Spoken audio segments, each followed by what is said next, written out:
Micah Tyler. It is a great honor to sit with you, my friend, on the L3 Leadership Podcast. We got to know each other through, actually, your friendship with Ben Roethlisberger.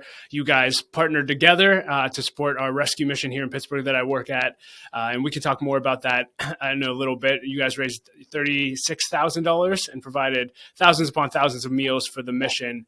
And we're just so grateful for that. And it was just so great to get to know you through that. And you got to actually play for our men and women in our program. And that was such a highlight of 2022. So how are you doing, man? How's your 2023? It's been good. You know, we're kind of, it's been a little bit of a slow start. We had such a crazy 2022 that around like the second week of December, we shut it down. So I just kind of went off the road, went off the grid, spent time just sitting with my wife and kids, hanging out, just trying to build all the memories we could.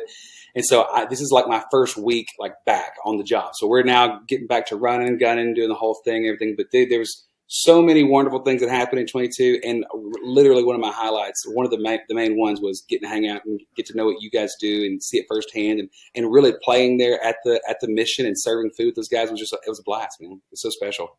Yeah. Well, hey, I want you to share your story. So I knew a little bit about your story, but I read your bio on your website, and I had no idea that you were a sausage. You were a sausage delivery man. Is that accurate? That is actually true. Yeah. So my wife, her uncle is Richard Beasley, who owns Beasley Smokehouse Sausage. Okay. And when I became a youth pastor, so I went to ministry super young. So I felt the calling to go to ministry. I was 17. Became a youth pastor right out of high school when I was 18. And we needed to make ends meet. My wife and I got married. We were high school sweethearts, and we couldn't wait any longer for us to be poor. So we got married at 20. And so, come on, when you start the family that early, it's like we got to figure some kind of way for us to make money because I was a part-time youth pastor. So I drove a truck then for a couple of years, and then I became a full-time youth pastor. So I pulled away from that job, and then when God kind of I started playing guitar when I was 20. I bought a guitar wanting to just lead worship for the youth group. Started leading a few songs. I had buddies calling me up to go lead worship for their groups and stuff. And then I played some camps and some retreats. And then all of a sudden the Lord like really changed my heart towards like what faithfulness looked like. And I wasn't trying to be successful. I just want to be faithful. And so music kind of became this thing. And so we sold over half of what we owned, bought a single wide mobile home trailer, put it on some borrowed land. And I started substitute teaching. And I picked up the old sausage delivery truck driver keys and started driving a couple of days a week for that. Just trying to make ends meet. Had a wife and two kids at the time. We had a third one that was about to be on the way.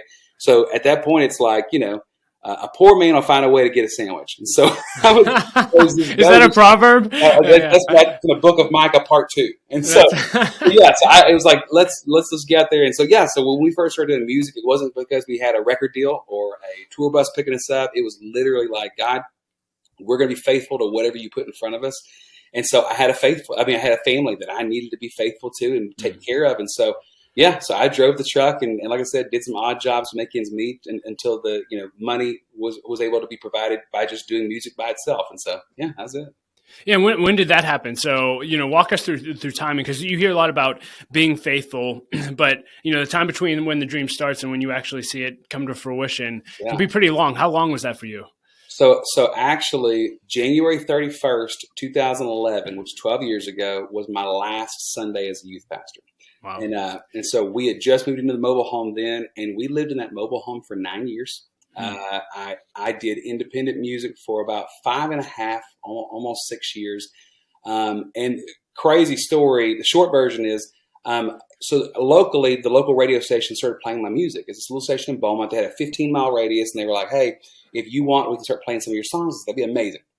And I recorded some little songs. So they started playing them, and the response was really neat for our area. And I started getting called to like do more things around Southeast Texas and stuff. And then I became known as like the local opener. So if a national tour was coming through and they had an extra 15 minutes in the night, they would give it to me. And so like Building 429 came in, and the promoter goes, hey, there's a local guy. Can he get up and do an acoustic set? And they'd say, sure. And I'd do that. And then I remember Phil Wickham coming in. So Phil comes in. He is so kind. He's an amazing, he's the best singer I know. And so I opened up that night, and he was so nice to me when it was over with. He just said, hey, can we just talk? Like, I just want to know more about your story. And so he poured in, and at the very end of it, just kind of said, hey, let's do this again sometime. And I was like, that'd be amazing, because I got nothing going on. I got to drive a truck on Monday. And so I get a call probably like 6 or 7 months later saying, hey, would you want to go do a show in Tyler, Texas? Well, that's like 3 hours away. So well beyond the 15-mile radius, the radio station. I'm like, no one knows who I'm in Tyler. I've never been there before. Let's do a show. That'd be great. So went to Tyler for the show. I got there, and the short version of the story is Phil Wickham's plane never showed up. So he was flying from Pittsburgh to Chicago, Chicago to Dallas, Dallas to Tyler. The Pittsburgh flight got delayed, made him miss the Chicago flight. But they found another Chicago flight, but now he wasn't going to be able to make the flight from Dallas to Tyler. So they're going to pick him up in a car and drive him down. So the whole day they're going like, hey, can you play one more song? Because Phil's going to be a little late. Hey, could you do 2 more minutes? Because Phil's going to be a little bit late. And it's 6:45. I had no idea. 6:45, 15 minutes before the show starts. Sold out Phil Wickham show. No one knows who I am.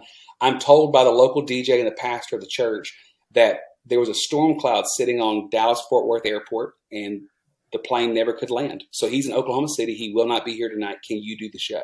Wow. I mean, I hear people in the other room going, Phil. It's like a nightmare, right? And I remember, honestly, that they said, would you please do it? Would save us? I know nobody knows who you are, but maybe you could you play as long as you want to. And so I went back in this little dressing room and I sat there and I started thinking about I'm supposed to be faithful to what's in front of me. And what's going to be in front of me are going to be 500 disappointed people who are here for a Phil Wickham show, and he's not here. But you know what? Let's do it. So I walk out there, walk out with a local DJ, and what I love is that the audience has no idea. They have no idea Phil's not here. So they're just like, wow, they're going crazy. They're holding up signs. It's the whole thing. And I walk out there, and the local DJ starts talking, and he's just talking about things coming up on their calendar this year, and he's stalling. I'm going please don't stall anymore. He's not coming. Let's go and do the show. And finally, he ends it with, and one more thing, Phil Wickham is not coming tonight, but please help me welcome the Micah Tyler Band. Okay? So, let's go. And he took off, and the crowd's just going, what? And I walked to the microphone, and I said 3 things. I said, number 1, my name is Micah Tyler. It's not Michael Taylor. I'm so sorry. I said, number 2, I'm by myself. I am not a band. Also, so sorry. and number 3, and I don't know if this is the right time to mention this or not, but I just decided to start a cover band called Will Fickham. It's just a stupid joke. And much like what you did, people just laughed a little bit. And I remember honestly thinking, I went, okay, I think the Lord's still here. Let's just see what happens. And for the next hour, I sang every song I knew. I told every story I had. I just spent as much time in that room just trying to love the people in front of me, laughed, cried, the whole thing in between, and God moved in this super, super sweet way. It's one of the most special nights of my whole life. Wow. Walk off stage, and I get a call the next day from Phil's road manager going, what did you do last night? I said, dude, I was trying to survive. I have no idea. I think I blacked out. I don't know. He said, we just keep getting so many people telling us how great of a job you did. We'd like to do something else with you. So the first tour I ever went on was I went with Phil and Shane on their Christmas tour. I did 8 shows with them. And what's funny is I had bought tickets to their tour the 2 years previous to that. My wife and I sat there and watched their tour. And so the first tour I ever went on was with those guys. And then Phil invited me to go and meet his manager, who became my manager. He introduced me to his record label, who became my record label. Booking became my booking. And so, yeah, the way I got a record deal is because Phil Wickham didn't show up to a show. Yeah. But that's it. That's an incredible story. I want to talk a little bit more, dive into the journey. So faithful for 9 years. Were there times in that 9-year period, maybe when you were sitting at the show, watching Phil, the 2 years prior, were there times where you're just I don't know if this whole faithfulness thing is going to work out? Oh. And what caused you basically to keep going? Because, I think a lot of people want to do what you're doing and easily throw in the towel before maybe they get their shot. Yeah. Well, no, it was really hard. So even once I quote unquote made it, it was still hard because what happens when you're a new artist is that you just have to say yes to everything. And so, when I was driving a sausage delivery truck in a truck that had no radio, so I couldn't even listen to music to be inspired. I'm just by myself in a truck for 11 or 12 hours, driving behind grocery stores and dropping off things at Walmarts and different places like that. And putting out product and then driving to the next store. And I'm just alone the whole time. It can get really lonely that way. And so I remember when I signed the record deal, I was like, okay, we did it. I made it. This is great. I wrote the song Never Been a Moment the day that we signed the record deal. And then that was the first song on Christian radio 9 months later. And like I said, we're just working so hard, and I'm traveling like crazy. I traveled almost 250 days the first year that I had a record deal. So I got busier when I signed up. Things didn't get automatically easier. And it wasn't because I was, getting paid to do these things. I was just having to be available, because at that point it's like, hey, we need to get you in front of as many eyes and ears as we can so they can get to know you, so that maybe they could trust you. So I'm visiting radio stations. And I'll never forget, I was on tour with Phil on his Children of God tour, and we were on a tour bus. And so what happens is that you fly into a city, you hop on the tour bus, and then you live on that bus for 4 days. And then after you do shows on Thursday, Friday, Saturday, Sunday. And then on Monday, you fly back home.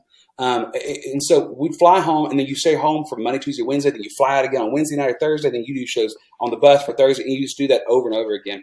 Well, I couldn't afford to fly back and forth. I just couldn't. And so we were doing a show in California, which is close where Phil, in San Diego, where Phil lives. So they were able to just like drive back to their houses. And I just said, hey, is it okay with you guys if I just live on the bus during the off day? Like, I can't get back home. And they're like, and I probably didn't tell them like, hey, I can't afford it. I was kind of like, I think I'm just going to just hang here and stay. And they're like, yeah, no problem. So they get off the bus that morning, and they forgot that I was on the bus. So they turned the bus off. I don't know how to turn the bus back on. So I wake up sweating. It was like 9 o'clock. I looked at my phone I looked at my phone, and I had all these messages. And it was on Monday where the radio charts come out, and I started getting all these messages from my manager and from the label going, oh my gosh, Never Been a Moment is top 20 right now. This is a big deal. You made it. Congratulations. All these texts are coming in. I'm going like, oh my gosh, this is incredible. This is amazing. And then I get a call from my wife, and I'm going, oh my gosh, how does she know? I haven't told her yet. How does she know this? And I said, hello. And she said, what are you doing? And I was like, well, I'm just laying here sweating on a bus right now, but I'm guessing you heard the news. She said, what news? She said, what are you doing today? And I was like, I'm just chilling. She goes, don't spend any money. And I said, why? She said, we have 87 cents. And I said, where? She said, to our name. Like, I was like, have you checked the couch cushions? Like, surely we can put together a couple of nickels here. But we had 87 cents the day that my record was top 20. So I had two $20 bills in my wallet that I had had from merch the night before. I couldn't even afford an Uber. I walked down the street to a Food Lion. I bought ham, cheese, and bread and a case of waters, and I walked them all the way back to my bus. I got back on there. I remember making a sandwich, and I was sitting there sweating, eating a sandwich, drinking a room temperature bottle of water. And I remember just saying out loud, I was like, I made it. Let's go. But dude, at the end of the day, the thing is, wow. That's the difference between trying to be successful and trying to be faithful.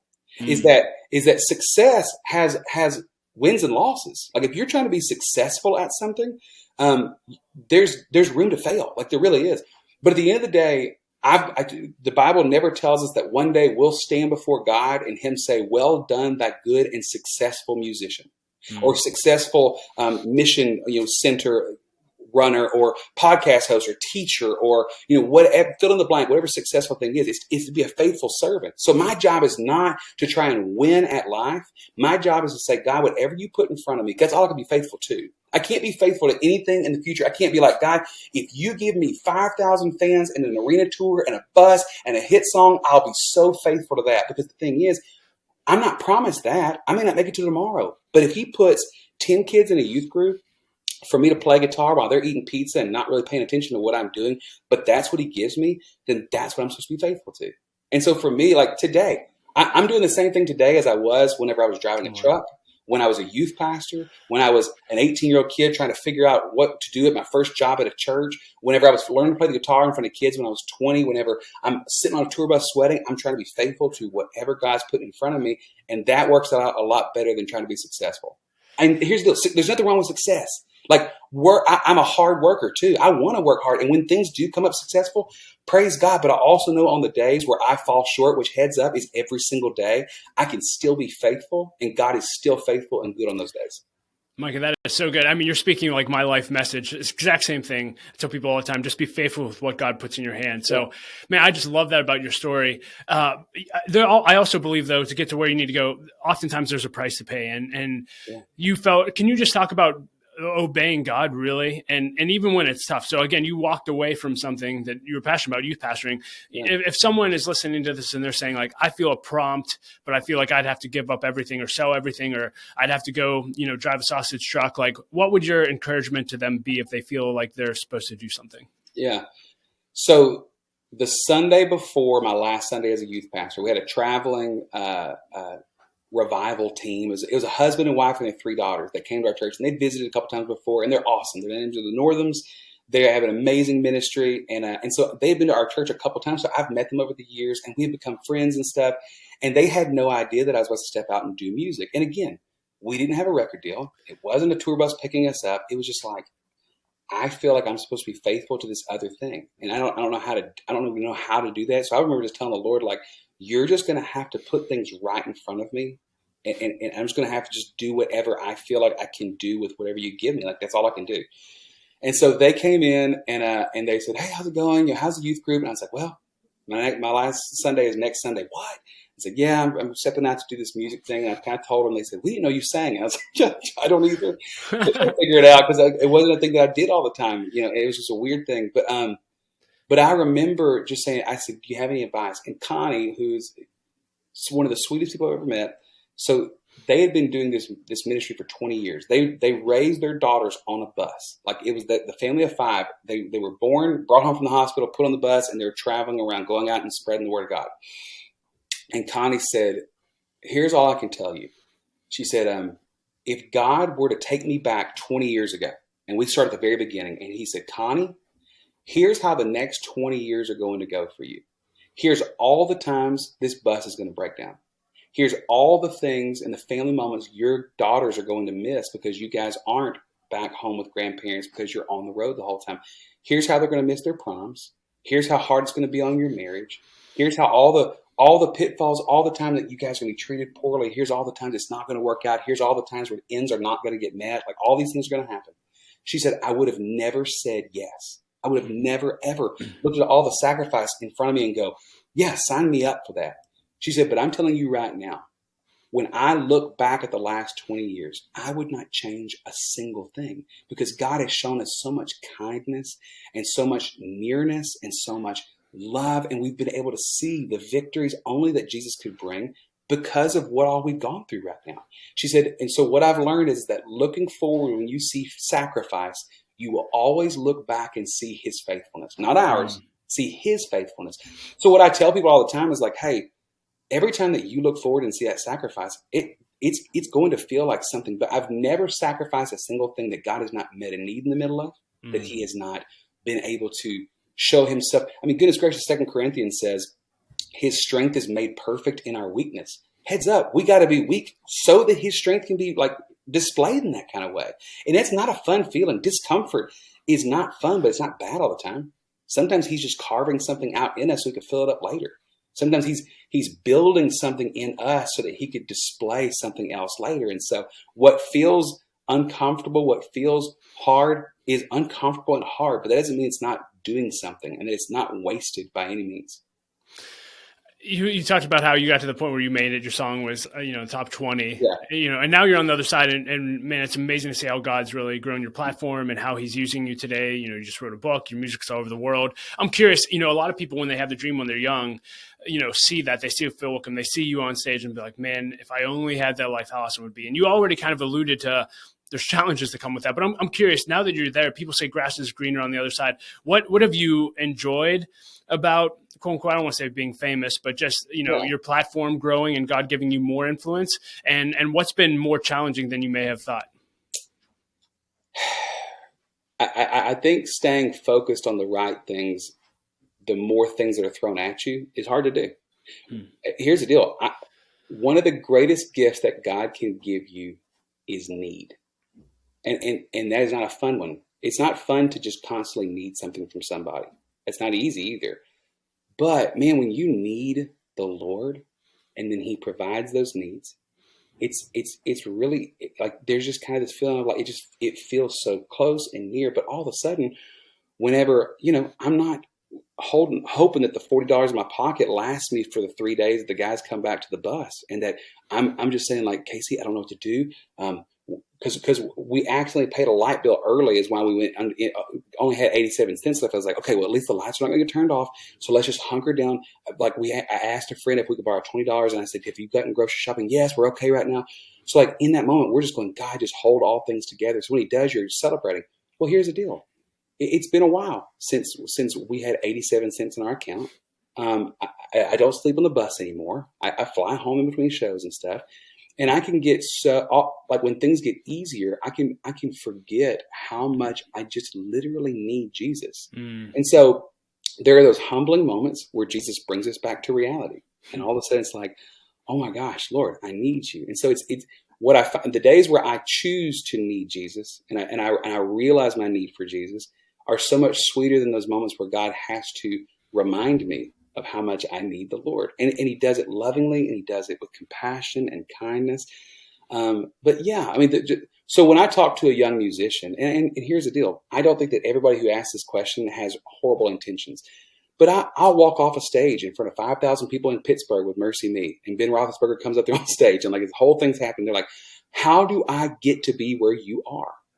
And all they're seeing is this snapshot of me, 12 years into a ministry after having, all the hardships that we've gone through and stuff. And I was like, what are you being faithful to today? Because why would God trust you with something that maybe you have not been able to show yourself ready for? Why shove yourself into like, I love guys who want to hustle. I love guys who want to get out there and really work hard.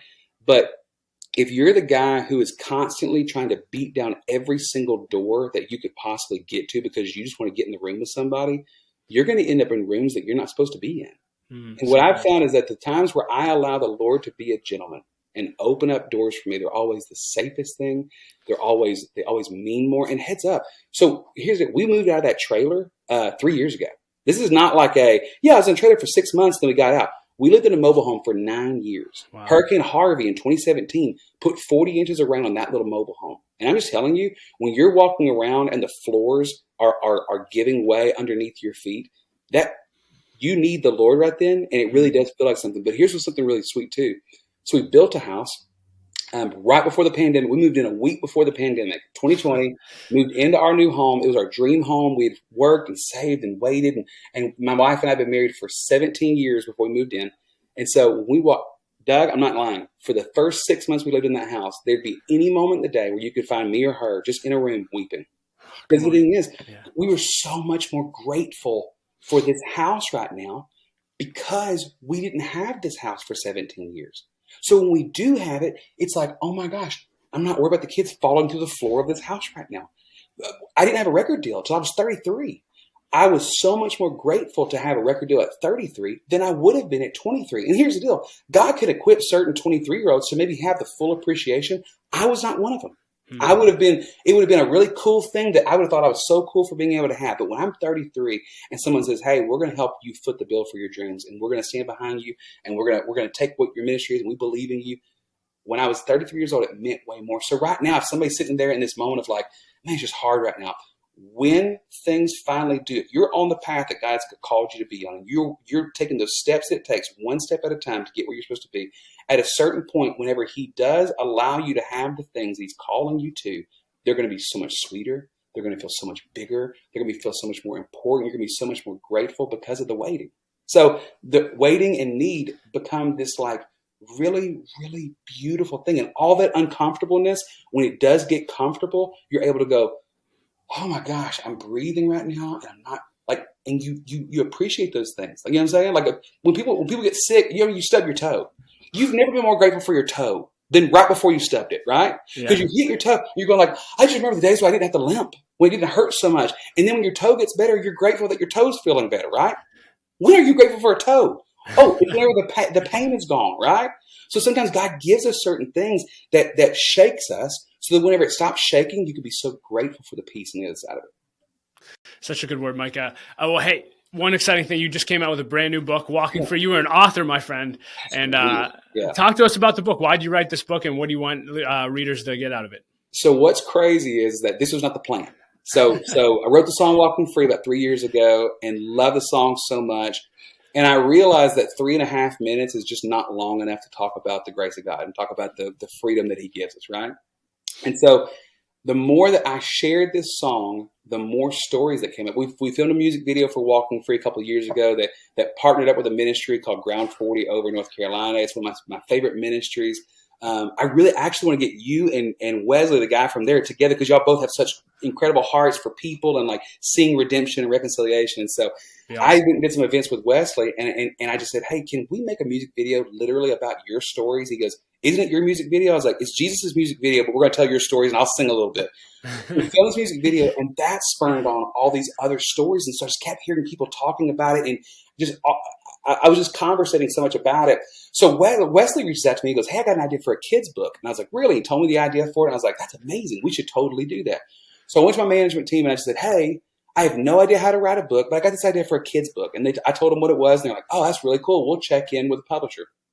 And so a couple of weeks passed and then Walking Free's on the radio. And I was like, man, I wish there was some more information I could give people about Walking Free. And I was like, oh, YouVersion, the Bible app, has like a 7-day study that you can do on certain topics. So what if I wrote a 7-day YouVersion like app, like thing? And so I reached out to management and I was like, hey, what if we did 7 steps to Walking Free on YouVersion? They're like, that's a really good idea. Let me see if I can check on that. So a month later, I'm going to get on tour with Mercy Me. And I am on my way to Nashville. And they said, hey, just so you know, we got a meeting with the publisher today. Why don't you show up and we'll talk about the book? And I was like, wonderful. So I show up for this publishing meeting thinking that we're going to write a kid's book. And they said, hey, we love this idea. In fact, here's like a little pamphlet. And they gave me this, like they printed out some sheets and said, here's kind of the construct we're thinking for the book. And like, what do you think about this? And I looked at it and it said Walking Free. I went, wait, this is not a kid's book? Oh, no. We're talking about your Walking Free book. And I was like, I did not know I was writing a Walking Free book. But in that conversation, Robert Nolan, who was the guy who I wrote the book with, was in the meeting. And he just said, tell me what you think about freedom. And I just started talking to him about it and sharing some of these stories that I'm sharing with you right now. Robert's in tears and he looks at me and he just goes, hey, man, I'm going to help you write a book if you want to do it. And you pray about it. And dude, it was the same thing. It was that thing of like, well, this isn't what I wanted to be doing right now. But I looked in front of me and I saw this opportunity to be faithful. And so what's crazy is for the next 6 months, Robert and I wrote a book together and just started really jumping into this idea of the freedom of God and what it means to walk in his freedom. And so the way the book is structured, because I wanted to make it very much, this is not a self-help book. This is a Jesus help book. Like this is not me saying like, hey, I figured out how to do it and here's how I help myself do it. It's me going, I am still actively trying to figure this thing out. I am not down the road. I am next to you on the road. But here are the steps that I'm seeing in Scripture. Here are the things that Jesus is teaching my heart. Here's the things that he's already proven to me. So the book kind of wraps in some of my stories, Scripture all throughout the whole thing, what the Bible, the application it could be on our lives right now and how we can take these steps together. So each week is 6 different steps. So every day you take a step. It's just one step at a time because all you can focus on is one step at a time for 6 days. And on the 7th day every week, we do something called retracing your steps, where we look back over the last 6 days and go, okay, which one of these was hard? Well, why do you think that was hard? Which one of these was easy? Why do you think that was easy? Which one of these challenged you the most? How can you challenge yourself with the same things next week? And we really like, the Bible constantly is Jesus going back and being like, remember me when you do this. Remember the time when I did this. And God tells the Israelites, remember when I walked you through this. And I remember. And so it's really important to remember. So every week we just take that 7th day where God rested when he created everything. And we take our 7th day to be like, okay, let's look back over everything and see what's good, what's not, how we can make things good, what God is continuing to still reconcile in our hearts, and just some reflection time. And so, yeah, it's been neat because, we wrote this. It's been done for about 3 or 4 months. So the fact that now people are reading it and are reaching out to me going like, oh my gosh, step 11 was like something that just really, really impacted me. And then I have somebody else comment being like, really? Step 11 was pretty easy for me, but step 9, that's the one that really got me. So it's been neat to see like different steps for different people are just taking them down, different. They feel differently because we all have these different backgrounds coming into it. But at the end of the day, it's all about walking with the one who gives us the things to be faithful to and walk towards. So good. And we'll include a link to the book in the show notes. Encourage everyone listening to go buy a copy, share with people, buy it for 5 or 10 leaders that you know, and let's just get that out there. We have a few minutes left. I want to talk to you about, can you just talk about trusting God through difficult circumstances? I know that your brother, and you could share the story, got diagnosed with cancer, your grandmother, I believe, as well, the hurricane. And I think sometimes in Christianity, people think if you follow God, it's supposed to be up and to the right all the time, right. Which is not reality. But can you just talk about walking with God when things are tough? Scripture has such a sweet way of reminding us, the name of the Lord is a strong tower. The righteous can run in and be safe. We hear that and we're like, oh, good. So we'll just be safe. Like, that's great. But Jesus literally says things like, in this world, there will be troubles. Like, he promises us, like, you're going to have a hard time. But take heart because I have overcome the world, right? The wages of sin is death, but the gift of God is eternal life through Christ Jesus. We have it's this constant pull from both sides, but there's a winning side. There's a side that always has the victory in these things. And in 2017, we got hit with a hurricane. My grandmother was diagnosed with blood cancer. My brother has stage 4 colon cancer. And as we walked through all that hurt, I just kept realizing and remembering that the promises of God, the truth inside of the promises of God, never change because of the difficulty in our situations. God is not a promise maker. He's a promise keeper. What he says, he's going to be able, he's the only person that you can count on to actually he's going to keep up with what he's doing. And so I've just been so grateful to be able to see in my life as my grandmother beat cancer, as we put that little mobile home back together, then built a new house, as my brother got to ring the bell for the first time. They thought he wasn't going to make it 2 years. He rang the bell. Cancer came back at the beginning of COVID, rang the bell again because they removed it. And now he's literally in his 3rd battle with cancer right now. I wrote this book, and there were some Tuesdays where I was sitting with him. We're at cancer treatments. He's hooked up getting chemo. And while he's getting chemo, he's writing sermons that he's preaching to his youth group on Wednesday nights because he's a youth pastor. Wow. And I'm writing a book about God's faithfulness. Amen. And you don't do that if God has not shown himself faithful. So when you're going through something hard, it's an opportunity for you to trust Jesus more. It's an opportunity for him to build and carve out something that he's going to fill with his peace and comfort and trust. And so we've just celebrated in the idea that, when these hard things come along, goodness gracious, I don't want to go through cancer anymore. I don't want to go through storms anymore. I don't want to see people that I love sick or hurting or having a hard time. But God promises to draw near the brokenhearted, and I can say that that's the truth because my heart's been broken and he came right next to me. Amen. Well, thank you for sharing that, Mike. I know that's really personal as well, but I think it'll encourage a lot of people. I'm going to transition. I want to end on a fun note. I'm just curious, you've been touring now for 2 or 3 years. Do you have a favorite moment, a funny story, or just a God moment that you're like, I can't believe God did that? That would be fun to share with our listeners. This is the weirdest one I got. Just a heads up. So I signed that record deal, and it was, this was 2016, I guess, I signed the record deal. And so right after that, so I had the same manager as Mercy Me. And so Mercy Me's manager called me, my manager, and just says, hey, how would you like to open up for Mercy Me at the Texas State Fair? And I said, are you kidding me? I'd love that. He goes, great. October 17th, put it on your calendar. Well, I was an independent artist for 5 years. I did all my own booking. I did all my own scheduling. So I looked at my schedule, and I saw that I had booked a retreat with a junior high group in the woods of Southeast Texas. Okay. The opposite of a Mercy Me show at the Texas State Fair. It was in the woods with these kids. And I was like, oh. But somebody told me a long time ago to be a man of integrity. So if you book something, a better offer comes along, don't just try to chase the better offer. You be faithful to the thing that God gave you first. You dance with the girl you brought to the dance, right? So I said, hey, I can't. I actually have an event. He goes, are you sure? And I was like, yeah. He goes, okay, man. And so he gets off the phone. A week later, I get a phone call, and Sanctus Real, the first version of Sanctus Real, there's their farewell tour. And they're doing a show going through Huntsville, Texas, a couple hours away from me. And the church from Huntsville, I'd done an event for them before, and they reached out and they said, hey, how would you like to open for Sanctus Real on this tour? And I was like, oh my gosh, what an honor. Yeah, I'd love to open up for them earlier. And they said it was okay if I did it this time. And so they said, great, it's October 17th. If you'll be there, that'd be great. And I was like, why does that sound familiar? I looked at my calendar. I was like, same day as that retreat. I can't do it. They're like, oh, okay. So I got phone. A couple weeks later, 1st of October, I got a call from a buddy of mine named Michael Farron, who's a songwriter here in town, written some of the biggest songs in Christian music. He calls me up, and he's been real nice to me. And he says, hey, I'm doing an event where I want to have a new artist and a seasoned artist on stage together talking about what the differences are in the music industry. So Michael W. Smith is in, and I want to see if you want to be the other person. And I go, Michael, are you kidding me? Of course I want to. Tell me when. I'll put it on my calendar right now. He said, it's October 17th. And I said, I know for a fact that I'm not going to be there. I said, I actually have somewhere to be. I said, I cannot believe I'm saying no to this, but I have to say no. He goes, okay. So October 17th rolls around, and I'm expecting for this to be just the most incredible thing of my entire life, right? It's October 16th and 17th is the night, the retreat. So I show up. They forgot to bring a sound system. So now I'm playing through a speaker on the floor that they found in a closet, right? The band's there with me. We get up there late, and it's just bad. They forgot to. They have no in-ears for us, so we're having to learn these songs on the fly and figure out how to do them differently because we don't have the instrumentation, we don't have the speakers, and all that kind of stuff.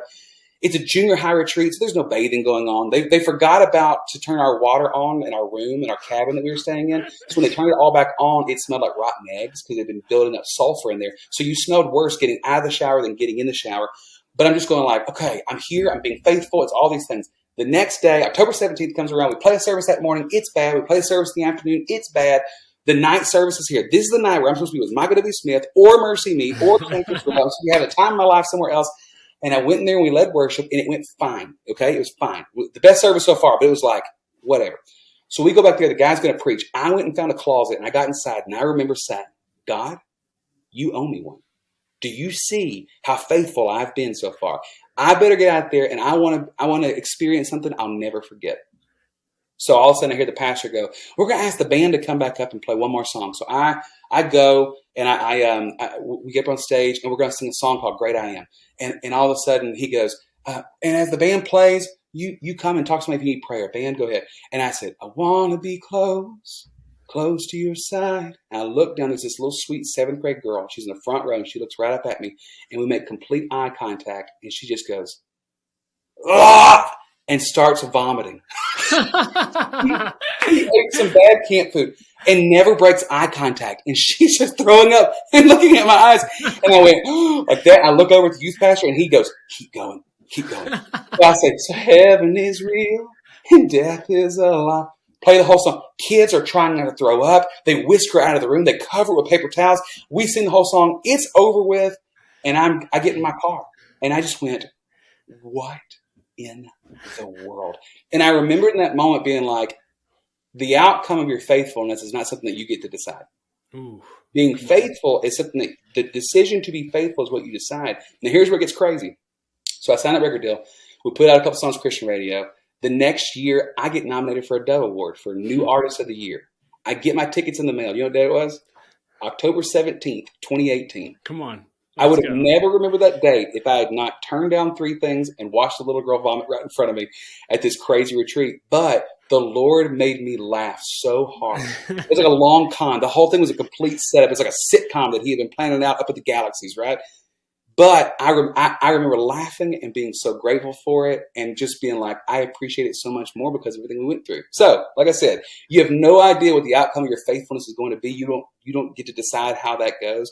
But I tell you, me being faithful in the moment, even though the night didn't feel awesome, a year later I was like, God, look how far this has come. Like, this is such a wonderful gift that you gave me that I did not even ask for.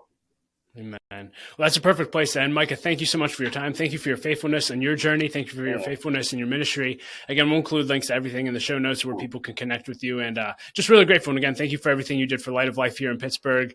On behalf of all the mission and all the men and women we serve, we're forever grateful. So thank you. Well, you guys are there the other 364 days last year. So I'm grateful for what you're doing for those citizens, for those men and women who just need that help right now. You are showing them a great love that the world will never be able to offer them anything close to it. And so partnering with you guys was an absolute highlight of last year, and maybe we'll have to figure out a way to do this again sometime. Let's go. Looking forward to your next visit to Pittsburgh. Thanks, brother. Come on, Doug. Thanks, bud. Yep.